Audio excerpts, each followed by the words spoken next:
Welcome to JK Tells a Story, where real-life dramas unfold. Sit back and enjoy today's tale. Growing up, I valued stability and routine above all else. My parents, though never wealthy, created a nurturing environment centered on hard work and unwavering loyalty. They were high school sweethearts who married young, building a life together that served as my model of consistency and devotion.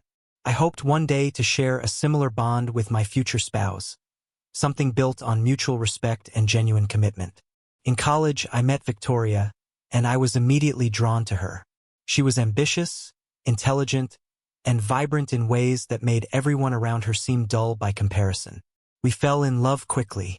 I had just graduated with a degree in information technology and secured a position at a software firm in downtown Chicago, while Victoria continued her education, eventually earning her law degree from Northwestern.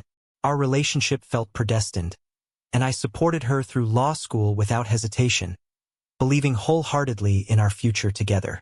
Recently, my wife of 24 years left for a weekend getaway with her lover, Derek Sullivan. No reassurance, no affection, just a cold pat on the head as she walked out the door. Her indifference was chilling, and I found myself overwhelmed by uncertainty about what to do next. We married at 22. I had just started my IT job while Victoria pursued her law degree.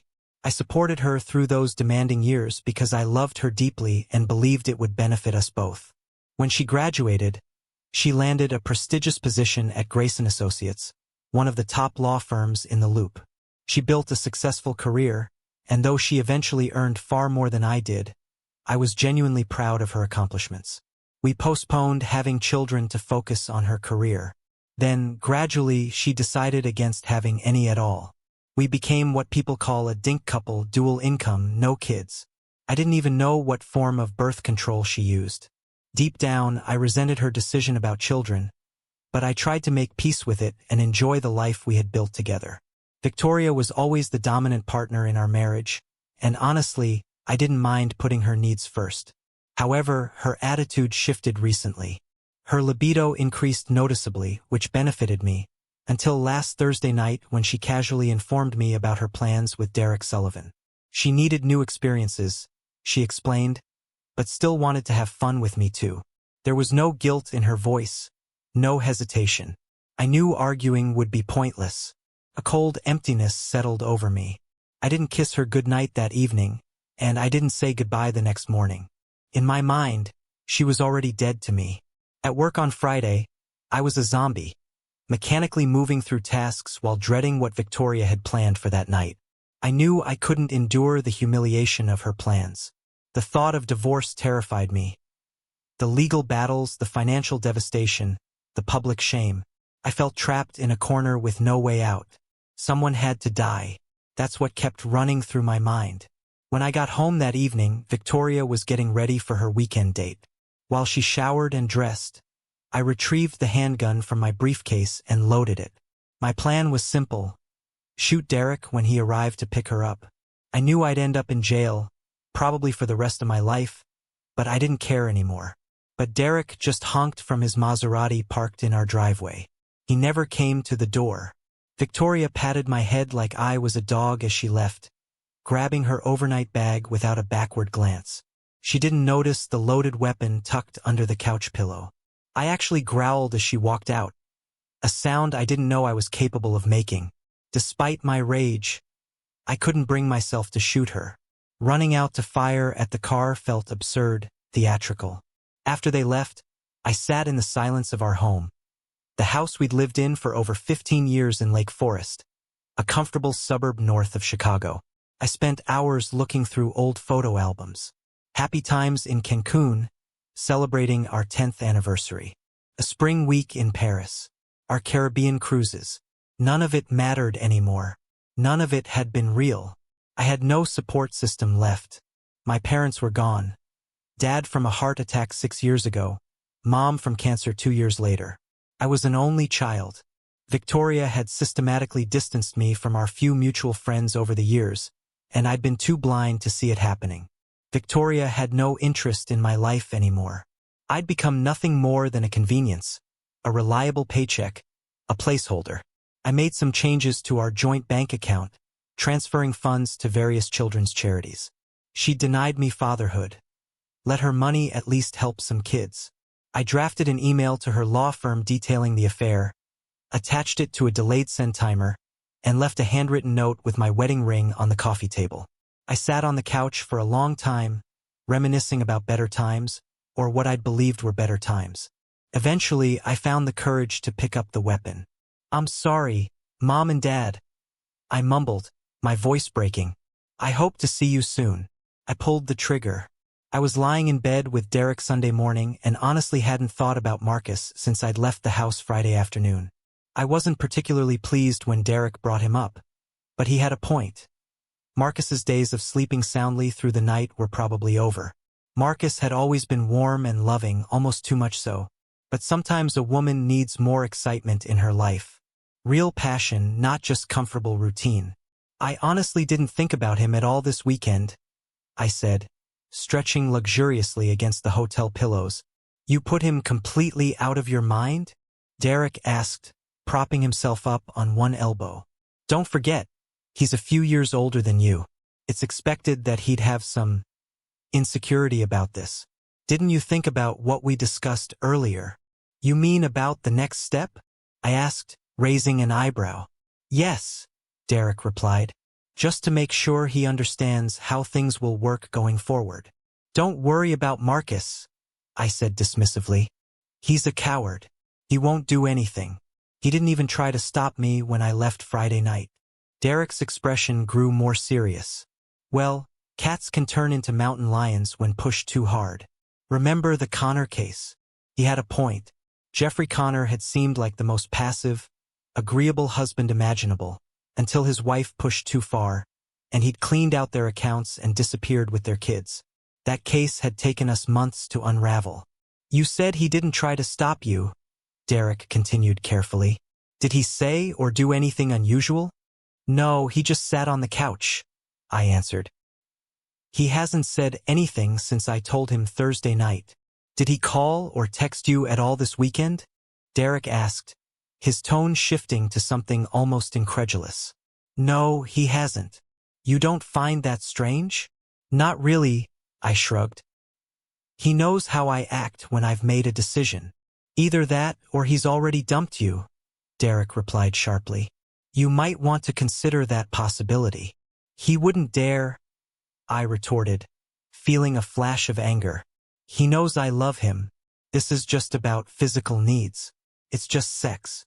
Derek looked at me with an expression I couldn't quite read, something between concern and disbelief, but then his face softened. "If you say so," he murmured. "Come here." We spent the rest of Sunday morning together before checking out and heading back to Chicago. As we pulled into my driveway late that evening, I noticed immediately that the yard hadn't been mowed. Something Marcus always did on Saturday mornings. Like clockwork. I made a mental note to talk to him about it. Just because I had new interests didn't mean everything else should change. "Are you ready for this?" Derek asked as he turned off the engine. "Of course," I replied confidently. "Say it," he instructed.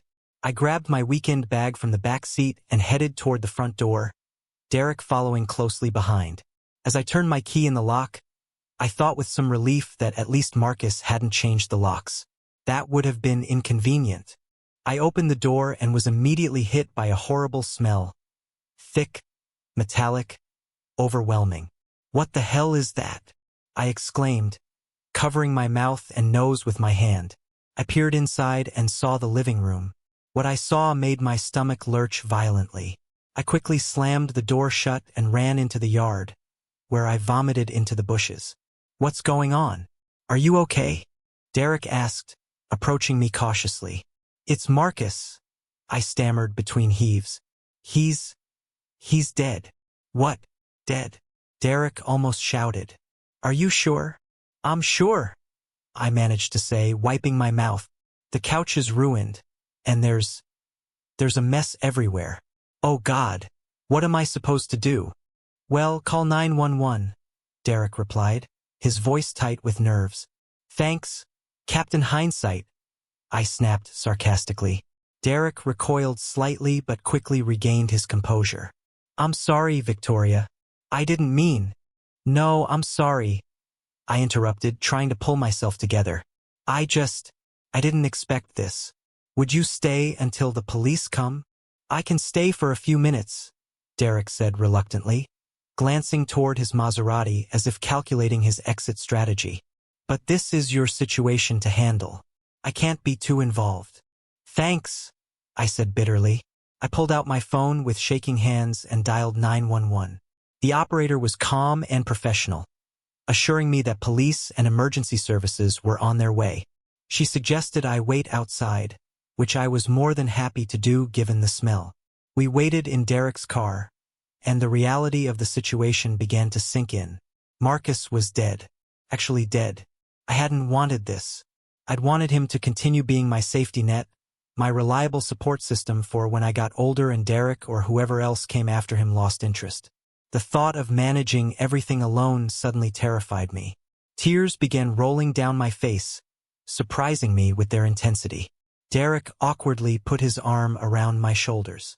You know you'll have to call Grayson, he said quietly. This is going to be in the papers. The firm doesn't like surprises. I know, I whispered. Howard Grayson was the managing partner of our firm, a man whose approval I'd spent years cultivating. You should call him now before the police arrive, Derek suggested. Get ahead of it. You're right, I said, forcing myself to think like a lawyer rather than a widow. I pulled myself together and dialed Howard's home number. He answered after the third ring, his voice carrying that distinctive deliberate tone that made junior associates nervous. Good evening, Victoria, Howard said. What can I do for you? Mr. Grayson, my husband is dead, I said, my voice trembling despite my efforts to control it. It appears he took his own life. There was a pause. Well, that explains why he never responded to my email. I felt my blood run cold. An email, sir? Why would you be emailing Marcus? He sent a rather disturbing message to me Friday night, Howard replied in his usual measured tone. I saw it after dinner at the country club and responded right away, asking him to contact me to discuss the matter. Is it true? Is what true, sir? I asked, though I already knew where this was going. That you spent this weekend with Derek Sullivan and were physically intimate? Is that accurate? His relentless, prosecutorial tone left no room for evasion. Yes, sir, it's true, I admitted, fear for my career suddenly overwhelming everything else. The firm had a strict morals clause in our employment contracts. Lying would only make things worse when the truth inevitably came out. I'm sorry to hear that, Victoria. And about your husband. Have you called the police yet? Yes, sir. They're on their way now. You'll be busy for the next few days. Take a week's leave to handle your husband's arrangements. We'll discuss your future with the firm when you return. But I have the Wilson case, I protested weakly. Jennifer Walsh is your second chair, correct? He asked, though he knew perfectly well. He'd appointed her himself. Yes, sir.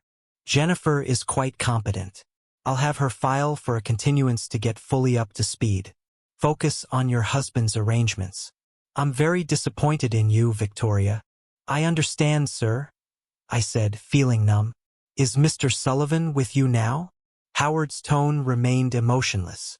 Yes, sir. Inform him to report to my office first thing tomorrow morning. Yes, sir. I'll tell him. Thank you. I'm sorry for your loss, Victoria. We'll talk later. Goodbye. The call ended. I stared at my phone, stunned.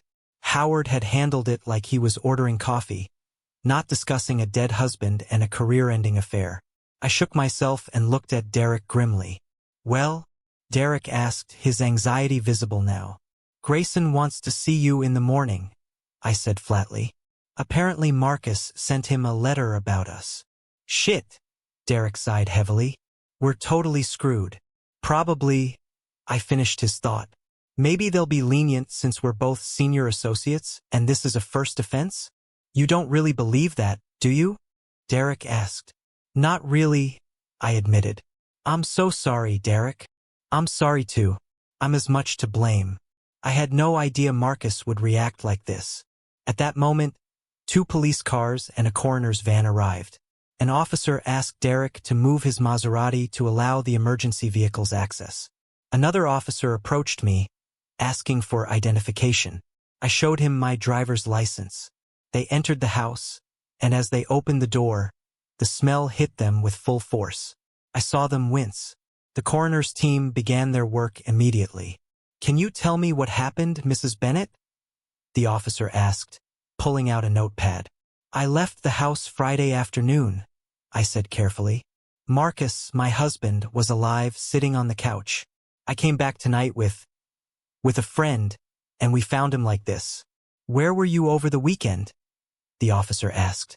I hesitated, then decided honesty was the only option. "I was with Derek Sullivan. We were at the Palmer House downtown." The officer wrote this down without judgment. "And your husband knew about this?" "Yes, he knew," I said quietly. "When was the last time you spoke to him?" "Friday afternoon, before I left." "Did he seem upset or depressed?" "He was quiet," I admitted. "He'd been quiet since Thursday night when I told him about my plans." The officer nodded, continuing to take notes. After about 45 minutes, another officer emerged from the house. "Detective Morrison, this is Mrs. Bennett," the first officer said. A tired-looking man in his 50s approached me. "Mrs. Bennett, I'm very sorry for your loss. This appears to be a suicide. We found a note on the coffee table." My heart sank. "A note?" "Yes, ma'am. You'll be able to read it once we've completed our investigation. We'll need to ask you some more questions. Do you have somewhere to stay tonight? You can't return to the house until we've finished processing the scene." "I can stay at a hotel," I said. "That would be best. We'll contact you tomorrow. Here's my card." I took the card with numb fingers. Derek drove me to a Holiday Inn near O'Hare Airport, far enough from Lake Forest that I wouldn't run into anyone I knew. He helped me check in but didn't offer to stay. "I should go," he said awkwardly. "I need to prepare for tomorrow's meeting with Grayson." "I understand," I said, though I felt utterly abandoned. "Call me if you need anything," he said, but we both knew he wouldn't answer. After Derek left, I sat on the hotel bed, staring at nothing. I turned on the television for background noise but couldn't focus on any of it. Eventually, exhaustion overtook me, and I fell into a restless sleep. I dreamed of Marcus. In the dream, he was standing in our bedroom, looking at me with an expression of profound sadness. His face was intact, unmarred. He didn't say anything, just looked at me with those eyes that had once gazed at me with such love. When I woke, my face was wet with tears. Monday morning arrived too soon. My phone was already buzzing with messages. Derek had texted at 5:30 a.m., heading to the office. "Good luck." My sister Caroline had also texted, "Saw the paper. Is that your Marcus who killed himself?" I stared at the message. The paper. Of course it would be in the paper. A suicide in Lake Forest would make the local news, maybe even the Tribune.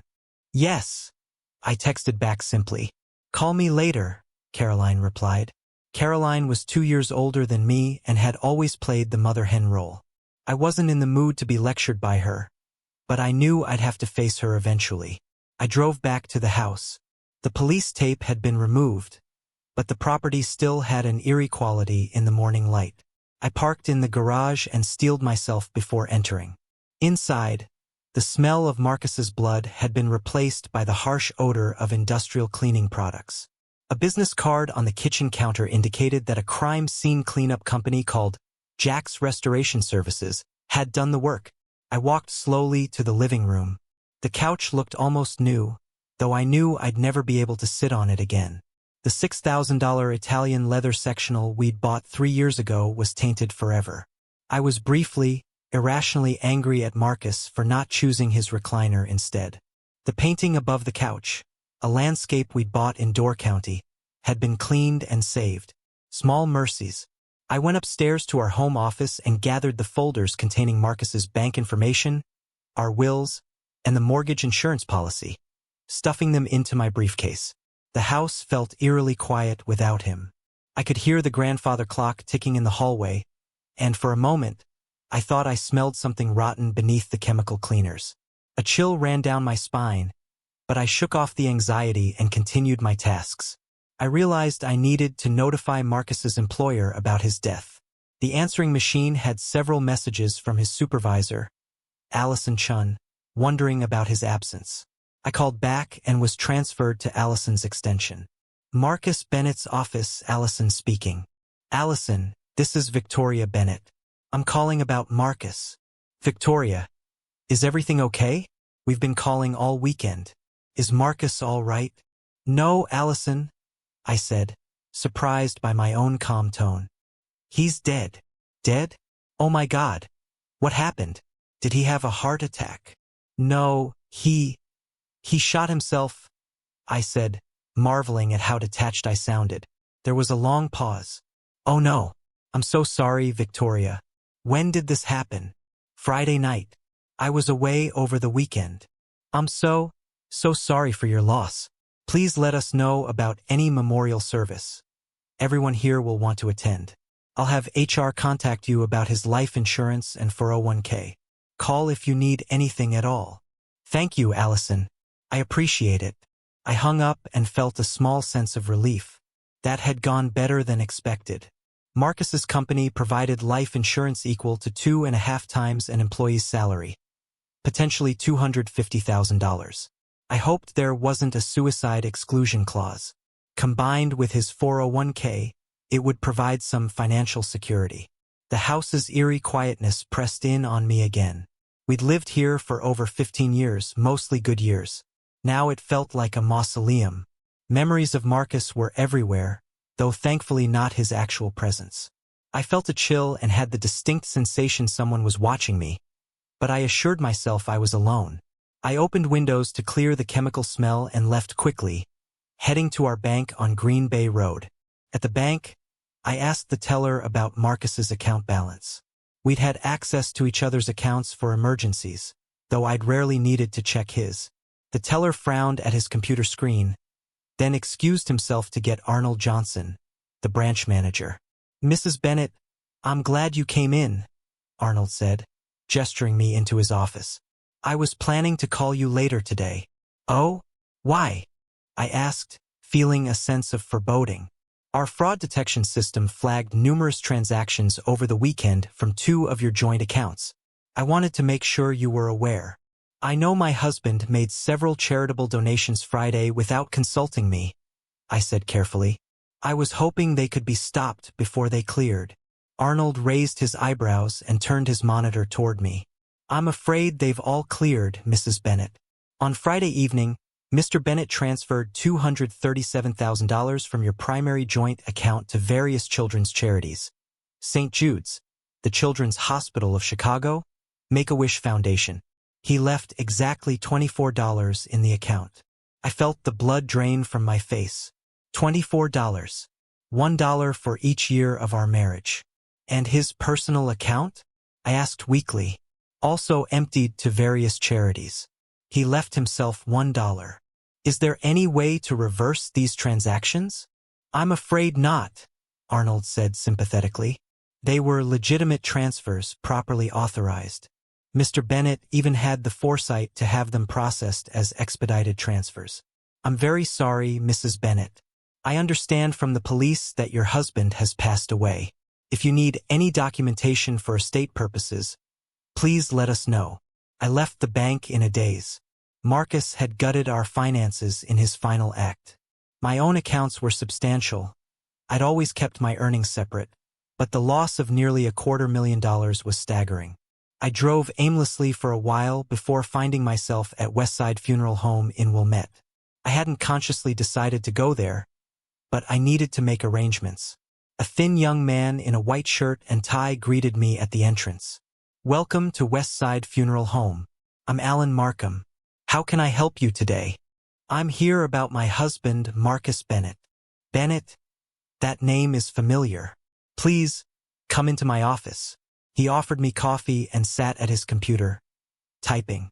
Yes, I see him here. I actually tried to call him today, but he's dead, I said quietly.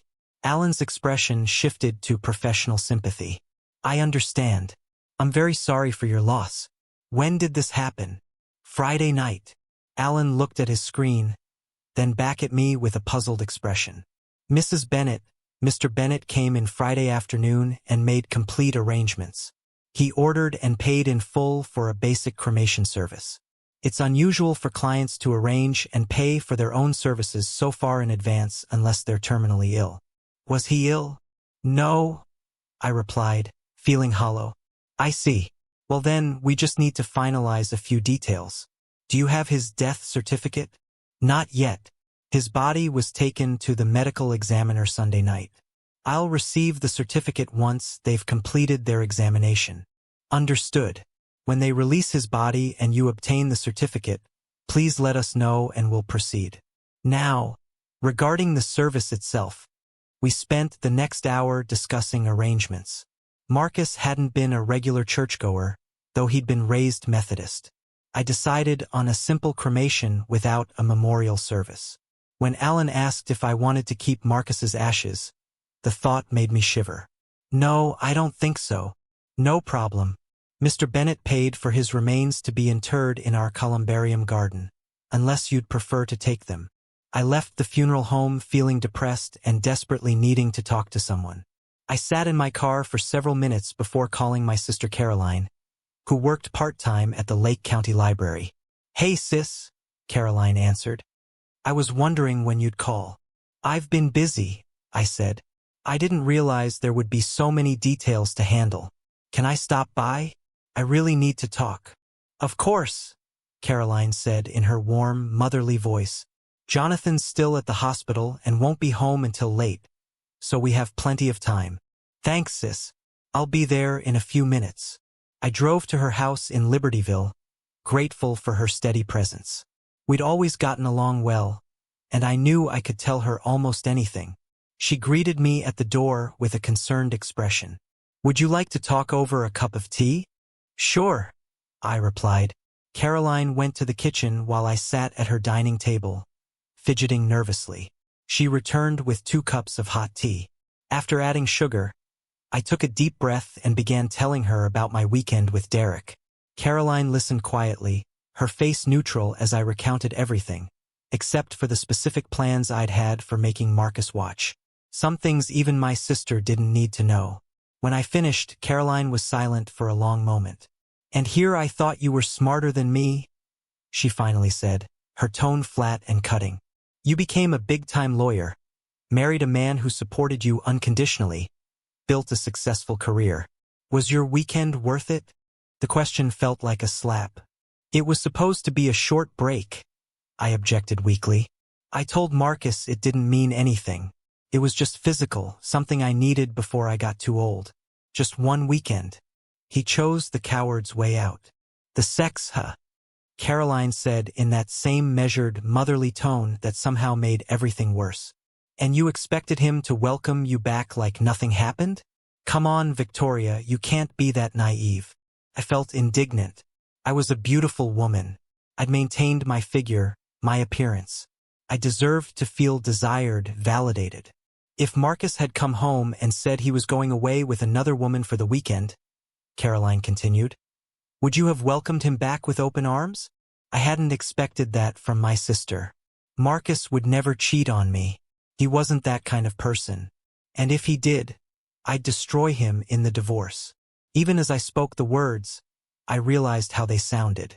I just admitted to being exactly the kind of person I'd claimed Marcus wasn't. Caroline didn't blink. She knew me too well to be surprised. I see. So you can play around, but he couldn't? She asked in that same calm tone. Of course not, I protested, though I felt increasingly unsteady. He had no reason to need variety when he had me. I was the one who needed, who deserved it. Realizing I'd said too much, I quickly added, besides, it was only going to be once. Was it?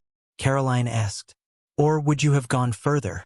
Made Marcus accept it as your new arrangement? Maybe brought other men home? I was shocked.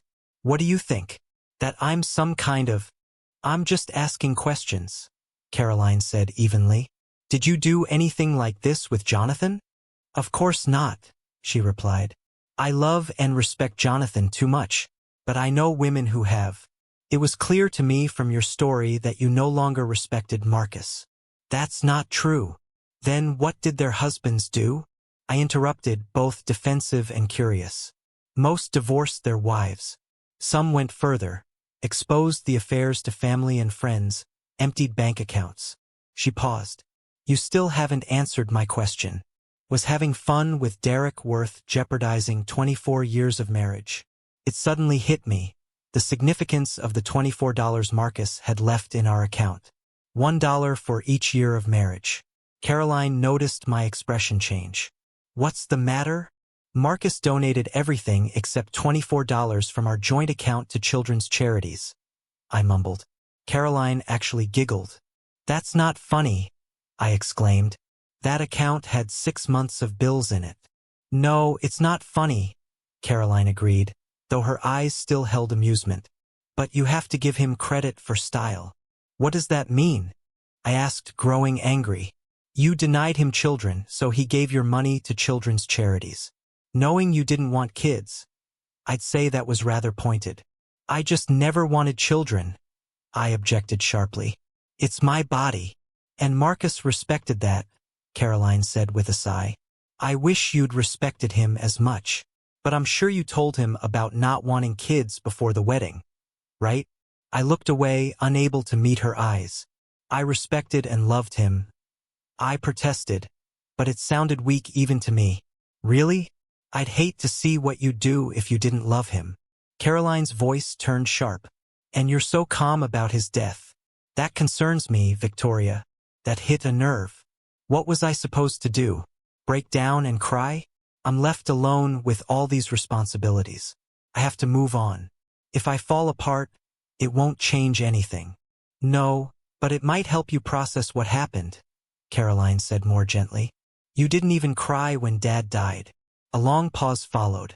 Caroline looked me directly in the eye. You're either holding everything in and you're a potential time bomb, you're a functional psychopath, or you're deeply numb emotionally. Sooner or later, it's all going to come out. Emotions have never been my strong suit, I replied softly, trying to push away the discomfort her words caused. Yeah, I know, Caroline sighed. So what now? I have no choice but to move forward, I said bitterly. No, you don't. But Jonathan and I will be here for you. We may not approve of your choices, but you're still family. Thank you, Caroline. I really appreciate that. We spent the next hour making small talk, which helped ease some of my anxiety. Caroline's phone buzzed with a text from Jonathan. Jonathan's on his way home, she said, glancing at the message. Would you like to stay for dinner? It'll just be leftovers. Your leftovers are always better than anything I cook, I said with a weak smile. I'd love to stay. We had a pleasant dinner, carefully avoiding the elephant in the room. Jonathan was less talkative than usual but showed some reserved empathy. When he arrived, he nodded at me and exchanged quick, subtle gestures with Caroline. That deep married communication that comes from years together.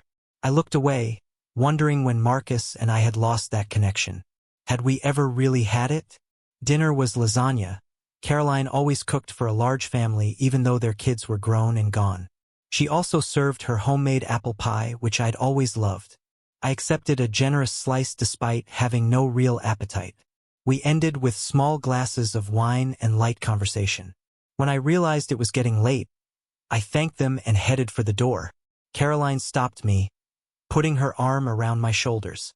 We really love you, Victoria, she whispered, hugging me tightly. Thank you, I whispered back, surprised by the sudden emotion. I love you too. If you need anything, just call, Jonathan added quietly. I drove back to the hotel, my mind churning. In my room, I turned on the television for background noise, changed into my nightgown, and lay down. My eyes were on the screen, but my mind kept replaying my conversation with Caroline. Was I really as indifferent and selfish as she'd suggested? Exhaustion finally overtook me, and I drifted into an uneasy sleep. I dreamed again. This time, Marcus was leaning against the wall of the hotel room, looking down at me. But something was wrong with his face. The right side was damaged, dark. I could see bone. Why are you here? I asked, my voice thick with sleep. You're dreaming, he said simply. Are you going to haunt every dream I have now? I asked, feeling a cold pit forming in my stomach. That's the plan, he replied with a crooked smile that looked grotesque on his ruined face. So you really think I'm an uncaring, emotionless, selfish bitch? I asked, trying to sound bold but feeling my voice shake. Your actions speak for themselves, he said. The dream shifted, and suddenly I was watching scenes from our life together on the television screen. Our wedding day, we'd looked so young, so full of hope. Marcus's face beaming as I walked down the aisle. The early years of our marriage, eating ramen noodles and cheap pasta while saving money so I could finish law school. I watched myself change over the years, becoming more focused on my career, more dismissive of Marcus's needs and dreams. The conversation where I told him I didn't want children. I'd waited until after we were married, when it would be harder for him to leave. I saw myself brushing aside his attempts at romance, rolling my eyes at his suggestions for date nights, prioritizing work events over time with him. You should have been honest from the beginning that you didn't want kids, Marcus's voice said from somewhere in the dream. I wanted to be a father. You knew that. I woke with a gasp, my heart pounding. The hotel room was dark and quiet. The television had turned itself off. I was alone, but my face was wet with tears, and I couldn't remember the last time I'd cried. I didn't sleep again that night. Tuesday morning, I woke up feeling drained despite having spent the night in bed. My body felt heavy, like I was carrying the weight of Marcus's death on my shoulders. I got out of bed slowly, every movement requiring conscious effort.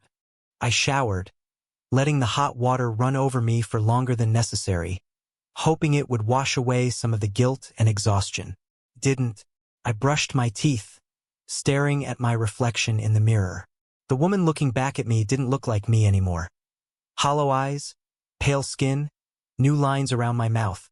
I looked and felt terrible, old, defeated. I packed my things mechanically, had a bland breakfast at the hotel restaurant where I could barely taste the food, and checked out. The clerk processed my payment without making eye contact, and I wondered if he'd read about Marcus in the Tribune. Driving back to Lake Forest, I dreaded entering the house. When I finally pulled into the driveway, I sat in the car for several minutes, gathering courage. The house smelled better than yesterday thanks to Jack's cleanup crew, but it still felt like a crypt. A beautiful, expensive crypt. The bedroom was cold as a refrigerator when I entered it. Passing the couch in the living room felt like walking past an open freezer. I could still see Marcus sitting there in my mind, the gun tucked under the pillow. The thought of ever sitting on it again made me physically ill. I didn't know what Marcus would do next. Would he only haunt my dreams? Or would he find ways to torment me during my waking hours too? I paced around the house, taking inventory of Marcus's things, trying to decide what to do with them. His clothes, his books, his Cubs memorabilia. Everything would need to be dealt with eventually. Then I realized I needed to talk to Gerald Morris, a certified estate planner at our firm. He'd probably be upset that I'd already informed the bank about Marcus's death without consulting him first. Estate planners like to control the process, but I wasn't too concerned. I had more important things to worry about than Gerald's professional pride. I called him. I wondered when you'd call, Gerald said, answering on the second ring. I kept my tone businesslike, explaining what I had done. He assured me everything would be handled. It was a perk of working at a law firm and would relieve a huge burden. Thanks, Gerald. I really appreciate it, I said, trying to sound sincere despite my exhaustion. No problem. It's what I get paid for, he replied. Can you gather all your financial documents and bring them to me this afternoon? Say 3 o'clock. Yes, I'll be there at 3 o'clock. Works for me. I spent the morning gathering what I needed, including a copy of Marcus's will. The house felt eerie. Occasional cold gusts blew through despite all the doors and windows being closed. I heard creaks upstairs, like someone walking around, but I chalked it up to nerves and kept packing. A hot shower calmed me somewhat, and I changed into something less casual than jeans but more casual than my usual business suits. At the office, the atmosphere hit me like a physical force. Everyone looked at me cheerfully at first, that automatic professional smile, then quickly looked away when they remembered who I was and what I'd done. It was obvious they all knew about my weekend with Derek. The emails Marcus had sent had done their job. My cheeks flushed hot with shame as I hurried past their cubicles, keeping my eyes down. "Going casual these days, Victoria?" Howard Grayson's voice came from behind me, cutting through the awkward silence. I turned to see him standing in the hallway, arms crossed. He was smiling, but the smile didn't reach his eyes. There was disappointment there and something else, pity maybe. "I came to see Gerald about Marcus's arrangements," I said defensively, my voice sounding thin and weak even to my own ears. "It's the most sensible thing you've done since Friday," he replied evenly, his tone measured but cutting. "When you're done, come to my office for a few minutes." "Sure," I said, my stomach knotting into a tight ball. Howard was the managing partner, an old-fashioned gentleman who valued propriety and discretion above almost everything else. I recognized an order when I heard one, and this was definitely an order, not a request. I finally reached Gerald's office. He waved me in with a forced smile, offered coffee, and I handed him my papers. We discussed everything while he reviewed them. "Everything seems in order," Gerald said. "I'll take care of it. Anything else?" "I need to amend my will and trust," I said. "That makes sense," he replied, pulling out my folder.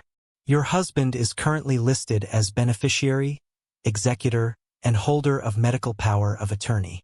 Who would you like to replace him with?" "I'd like my sister Caroline Porter to replace him in all capacities, and give her power of attorney as well, just in case."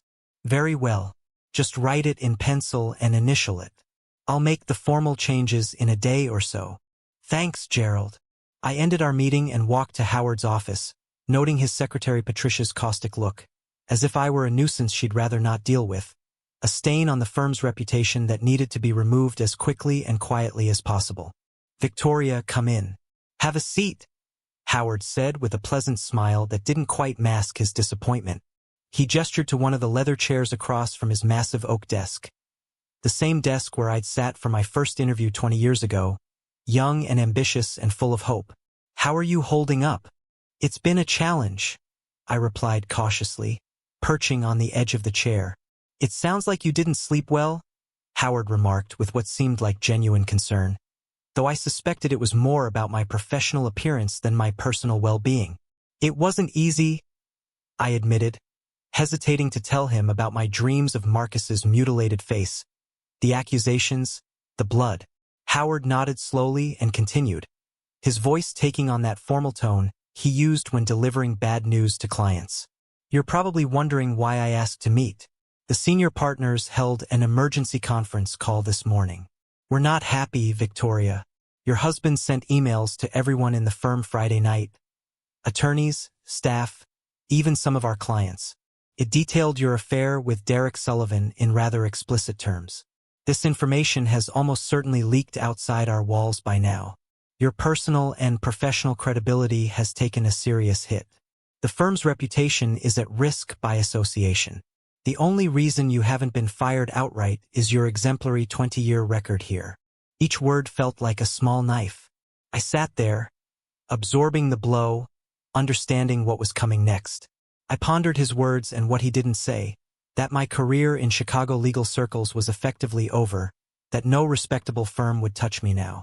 His look, sympathetic but firm, made me make a decision I hoped I wouldn't regret. "Maybe I should tender my resignation," I said quietly, feeling knots tighten in my stomach.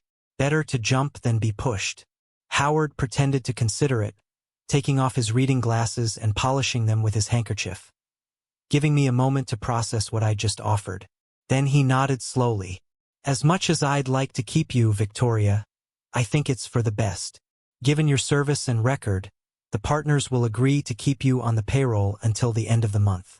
This will give you time to handle your husband's matters and make arrangements. We'll also put together a reasonable severance package, 3 months' salary, plus your accrued vacation time. You're smart and driven. You'll get back on your feet." "Thank you, Mr. Grayson," I said quietly. It felt surreal, like I was floating above my body, watching this happen to someone else. Sure, you might want to consider a change of scenery. Have you ever been to Boise? In Idaho? No, why? I replied, puzzled. A high school buddy of mine is managing a firm there and needs someone with your experience. I can give him your name if you're interested. Sure, I replied hesitantly. Great, I'll let him know. Here's his card. Howard handed me a business card. I glanced at it and put it in my purse. Can I ask about Derek? What's going to happen to him? Howard looked thoughtful for a moment before answering. I can't go into details, but let's just say Mr. Sullivan has exhausted any goodwill he had here. You're not the first associate whose marriage he's ruined. That's why he was transferred here from our New York office after his divorce. His ex-wife caught him with a paralegal. The lawsuit settlement required us to keep him employed and pay generous alimony. I didn't know that, I said quietly, stunned. I knew Derek had a reputation, which is partly why I'd chosen him for my affair. But I hadn't known all this. Well, I have a meeting. I'm sorry for your loss, Victoria.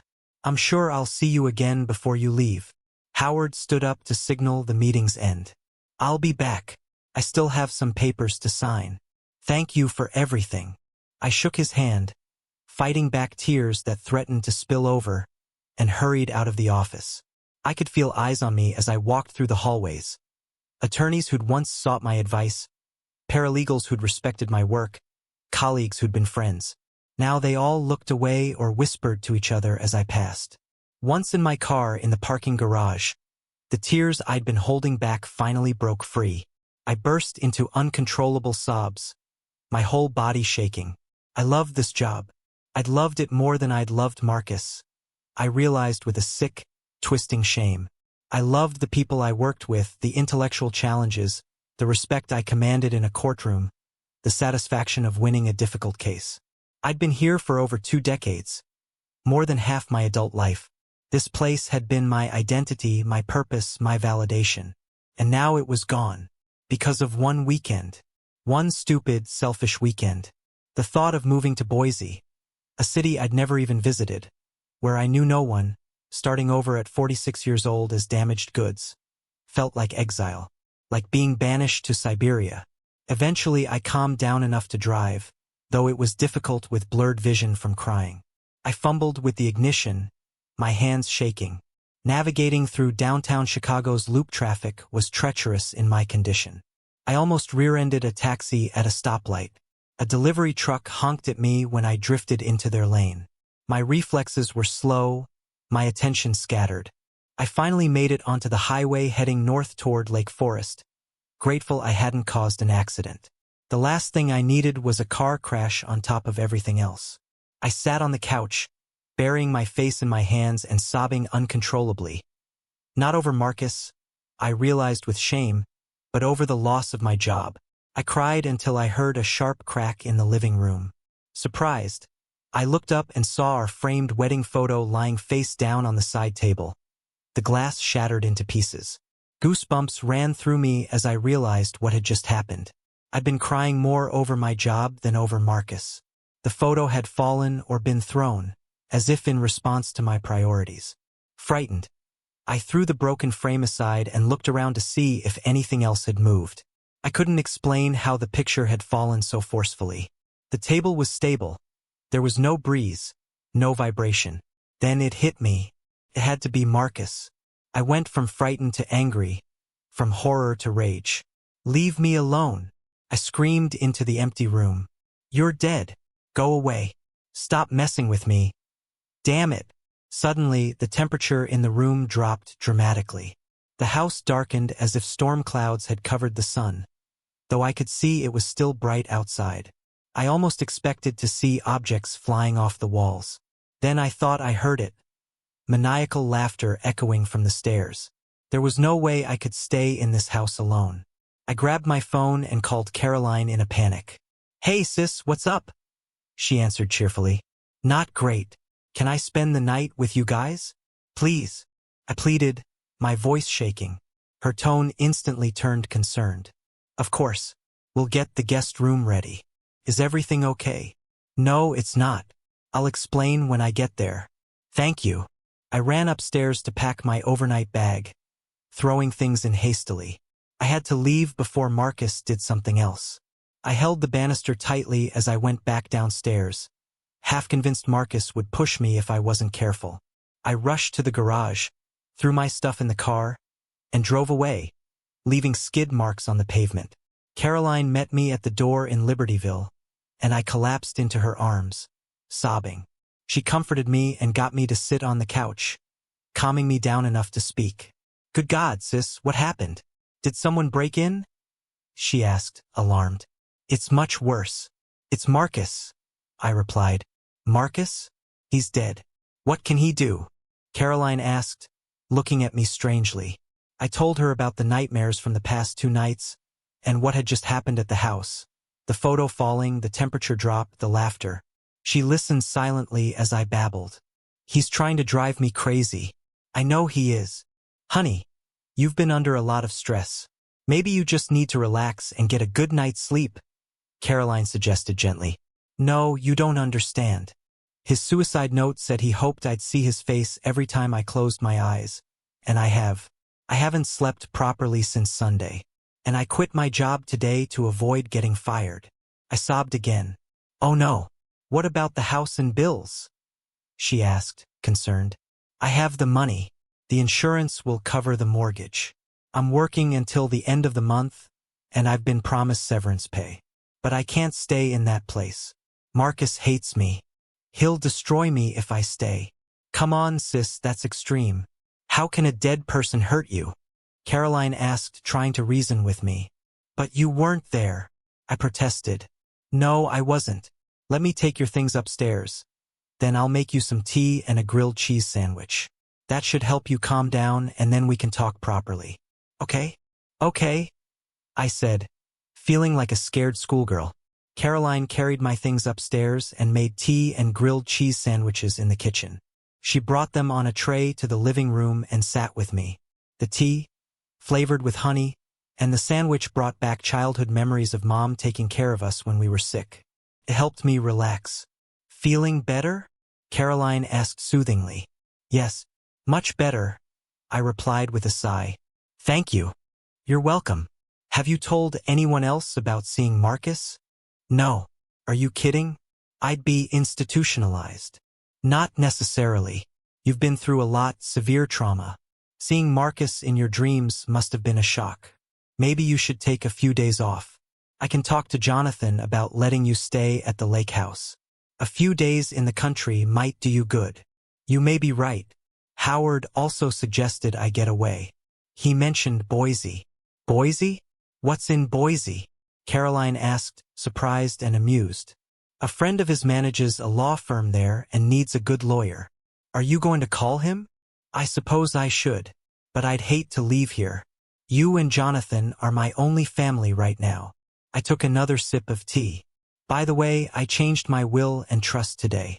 You're now my sole beneficiary and executor. I've also given you power of attorney.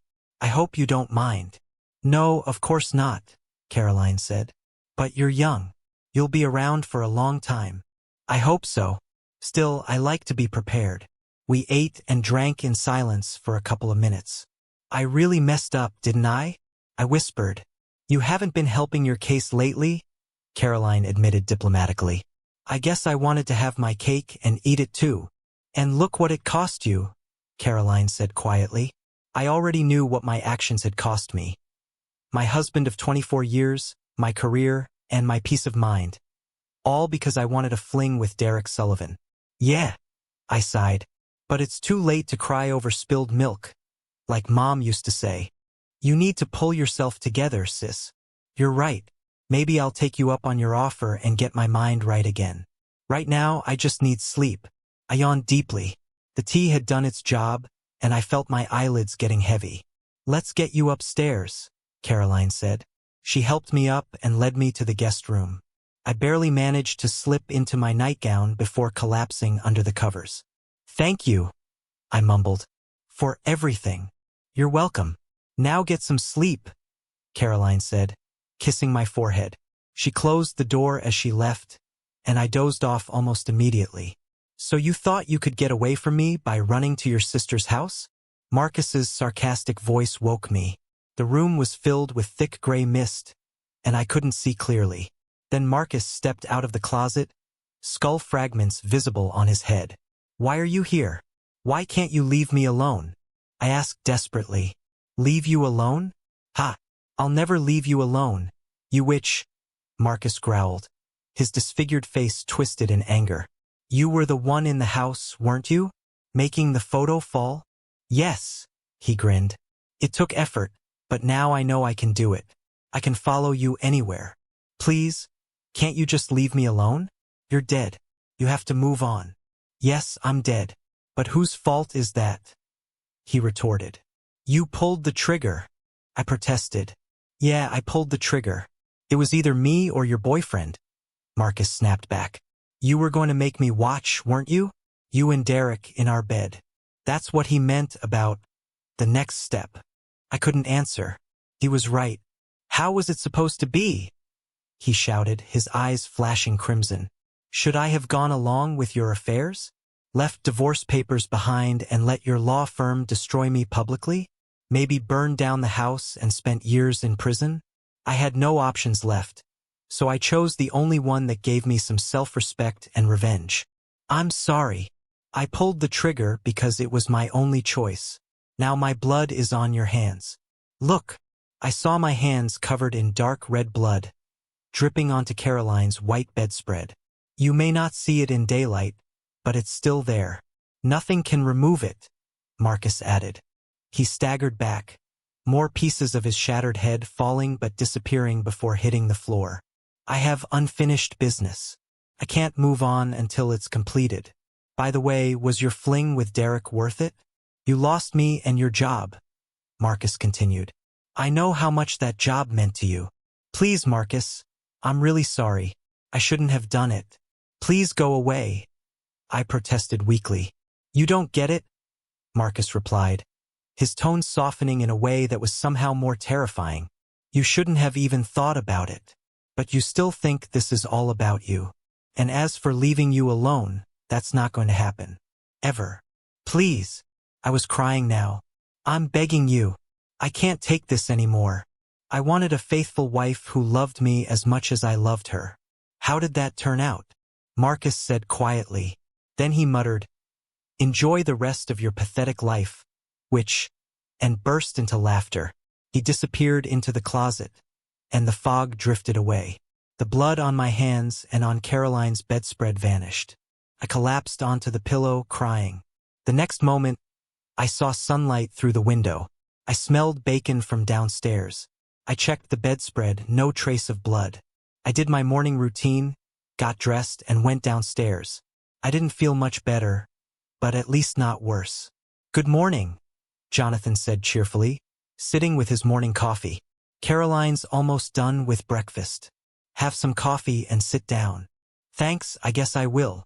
I greeted Caroline, who was putting bacon on a plate. I grabbed my coffee and sat down. How did you sleep? Jonathan asked worriedly, eyeing my haggard face. Not well, I admitted. Did you see him again? Caroline asked, placing bacon and scrambled eggs on the table. I glanced at her, then at Jonathan, who looked concerned but not shocked. I realized Caroline had shared my secrets with him, but I accepted it. They were a real couple. Yeah, I replied.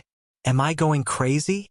I'm a surgeon, not a psychiatrist, Jonathan replied with a slight smile. But from what Caroline told me, you're under enormous psychological trauma and stress. These nightmares are your mind's way of processing Marcus's death and your guilt. It's a completely understandable response. You're probably right, I said, not wanting to list all my woes.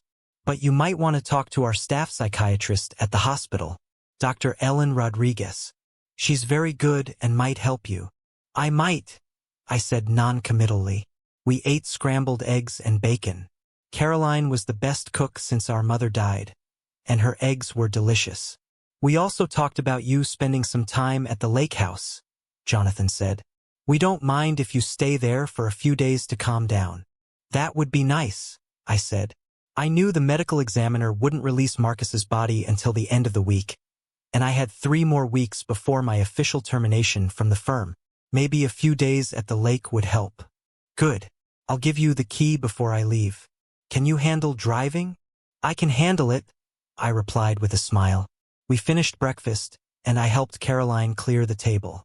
Jonathan handed me the cabin key from his pocket. I'd been there many times and knew the way. Have a peaceful vacation, Jonathan said. Thank you both for everything, I said, hugging them. Call if you need anything, Caroline said. I packed up and left, deciding against going home for more clothes after yesterday's incident. I didn't want to be in that house again. I stopped at a Walmart in Kenosha to buy supplies and hit the road, driving down Highway 42 through Wisconsin with the windows down and the radio on. I felt the wind in my hair and anticipated a few days of peace. I was about half an hour from Fish Creek when it happened. Nice day for a drive, isn't it? I heard from the passenger seat. Stunned, I saw Marcus sitting there, looking out the window with sunlight shining through the exit wound in his head. What are you doing here? I almost shouted. You fell asleep at the wheel. Not very safe, Marcus said. Watch the road, intersection ahead. My world shattered as a huge 18-wheeler slammed into my door. The impact sent the car spinning, and I was hit again by another truck. My car ended up in a ditch upside down. Airbags deployed. Water was pouring in from the ditch. I'll see you later, Marcus said before I passed out. 25 years later. Hello, Mrs. Pierce, the cheerful receptionist said as Caroline signed in at Lakeview Manor Nursing Facility in Waukegan. Hello, Amy, Caroline replied. How is my sister today? Let me get April for you, Amy said. April Callahan, the head nurse, emerged from the hallway. Mrs. Pierce, good to see you. Victoria's condition is the same. She sits in her wheelchair most of the day, watching TV or looking out the window. Nights are hardest for her. She insists she sees her dead husband in her dreams. Caroline knew this. Victoria had been dealing with severe PTSD and trauma-induced hallucinations since the accident. 25 years, and her sister still couldn't escape the guilt. Dr. Martinez noted that Victoria has come to terms with the hallucinations. April continued. She knows they're not real, symptoms of psychological trauma, but she can't make them stop. They're less terrifying now than they used to be, but they're still constant. That's something, I suppose, Caroline said sadly. Something odd happened the other day, April said. Oh, you know the wedding photo on her dresser? I was in her room helping with lunch when the picture suddenly fell forward and shattered the glass. I nearly jumped out of my skin. Maybe there was a draft? Caroline suggested, feeling a chill. No, all the windows were closed, and no fans were running. That's odd, Caroline said carefully. She remembered Victoria mentioning that strange things had happened at her house before the accident. Objects moving, pictures falling. The psychiatrists had attributed it to Victoria's deteriorating mental state, her guilt manifesting in perceived supernatural events. The strangest thing was Victoria's reaction, April continued. She just smiled and said, "He's still mad at me. Does that make sense to you?" Oddly enough, it does, Caroline replied with a sad smile. I'll tell you about it someday. I have to make my rounds, but the front desk wants to talk to you about her benefits before you leave. I'll stop by, Caroline promised. She reached Victoria's room. Her sister sat in her motorized wheelchair, staring out the window, a frail 71-year-old woman, a shadow of the vibrant attorney she'd once been. Caroline remembered the accident as if it were yesterday. Victoria had been on her way to the lake house when she ran a red light at a rural intersection and was struck by an 18-wheeler, then hit again by another truck. The police report concluded she'd fallen asleep at the wheel. Exhaustion and stress from her husband's recent suicide, combined with sleeping pills in her system. Victoria had to be extracted using the jaws of life. She'd nearly drowned as water filled the overturned car. The trucking companies were cleared of any fault. She'd slipped into a coma and remained unresponsive for 3 weeks. When she finally woke, doctors discovered she was paralyzed from the neck down, a quadriplegic. She would never walk again, never use her hands again, never live independently again. Caroline and Jonathan had blamed themselves for years. They should have driven her to the cabin. They should have seen how unstable she was. The years that followed had been financially devastating. Victoria's law firm's health insurance covered initial hospital expenses, but not long-term care costs. Caroline, with power of attorney, had been forced to use Victoria's funds, her 401k, Marcus's 401k and life insurance, eventually selling the Lake Forest house. Most of the money had gone to medical expenses. Now, covered by Medicare and Medicaid, Victoria still had significant out-of-pocket costs. After 25 years, the money was nearly gone. Caroline feared Victoria might soon need to transfer to a less comfortable facility. "Look what I brought you," Caroline said brightly, pulling a new Afghan from her bag. "I just finished it yesterday. It's so cute," Victoria squeaked. "Thank you. I thought it would keep you warm at night," Caroline said, draping it over Victoria's legs. "I'm sure it will," Victoria said, looking out the window. A moment of silence passed. "Can you keep a secret?" Victoria asked quietly. "Of course," Caroline replied. "That weekend I spent with Derek. I haven't told Marcus yet, but I've realized it wasn't worth the cost," Victoria said as a tear rolled down her face. The room's temperature dropped noticeably. The hospital bed rattled quietly. Caroline looked fearfully at the bed, then back at her sister. Victoria didn't seem afraid, just sad, resigned. The psychiatrists had explained it thoroughly over the years. Victoria suffered from severe, treatment-resistant PTSD and persistent complex bereavement disorder. The hallucinations, visual and auditory, were her mind's way of processing overwhelming guilt. They weren't supernatural. They were neurological. Caroline believed the doctors. She had to. But sometimes, in moments like this, when the temperature dropped and the bed rattled, Caroline wondered. Victoria had lost everything. Her career, her health, her independence. She'd spent a quarter-century in a wheelchair, dependent on others for every basic need, tormented by nightmares and hallucinations. She would die in this nursing home, probably within the next few years, having spent more than a third of her life paying for one weekend of selfish pleasure. "I think he already knows, dear," Caroline said quietly, pulling the Afghan higher on her sister's thin legs. The room's temperature returned to normal. The bed stopped rattling. Caroline stayed for another hour, talking about her grandchildren, about the weather, about nothing important. When she finally kissed Victoria's forehead and said goodbye, her sister was staring out the window again, lost in thoughts Caroline could only imagine. As Caroline signed out at the front desk, Amy looked up with her perpetual smile. "Same time next week, Mrs. Pierce?" "Same time next week," Caroline confirmed. She walked to her car and sat for a moment before starting the engine. 25 years. 25 years of this, and probably a few more to come. Victoria had gotten exactly what she'd asked for. Caroline reflected bitterly. She'd wanted excitement, passion, freedom from the boring routine of a faithful marriage. She'd wanted to feel alive. Well, she was alive. Trapped in a body that didn't work, haunted by guilt she couldn't escape, paying every single day for one weekend that wasn't worth the cost.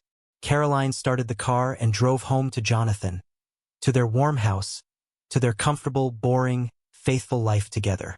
And she was grateful for every moment of it. Thank you for your viewing. See you next time. If you enjoyed this, subscribe to JK Tells a Story for more tales.